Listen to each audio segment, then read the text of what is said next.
मित्रांनो, सध्या महाराष्ट्राची परिस्थिती फारशी चांगली राहिलेली नाही।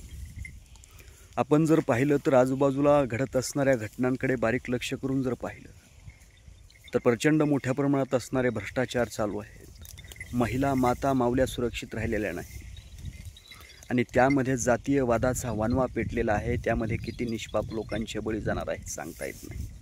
कारण की घटना जर एखादी घडली तर तो सुरुवातीला लोक गुन्हेगार आहेत असं पाहतच नाहीत। आता महाराष्ट्रामध्ये सुरुवातीला पाहतायत तो कुठल्या जातीचा आहे, मग त्याचा जात लक्षात आल्याच्या नंतर त्याचा निषेध नोंदवायचा की नाही हे लोक ठरवत आहेत। मित्रांनो, गुन्हेगाराची कुठलीही जात नसते, तो गुन्हेगार हा गुन्हेगार असतो। त्यामुळे फार भयान परिस्थिती या महाराष्ट्रामध्ये चालू आहे।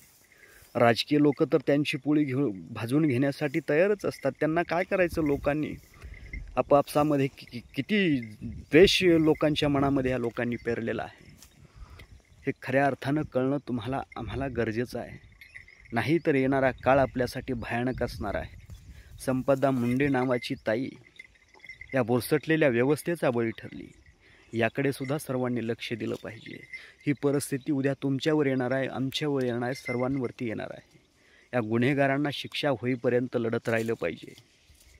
आपण 4 दिवस कुठली घटना जरी असली तरी 4 दिवस आपण तिचा निषेध नोंदवतो, नंतर ती घटना मागं पडते आणि त्याच्यानंतर मात्र त्या लोकांचं काय होतं हे आम्हाला माहीत होत नाही ना, काही नाही।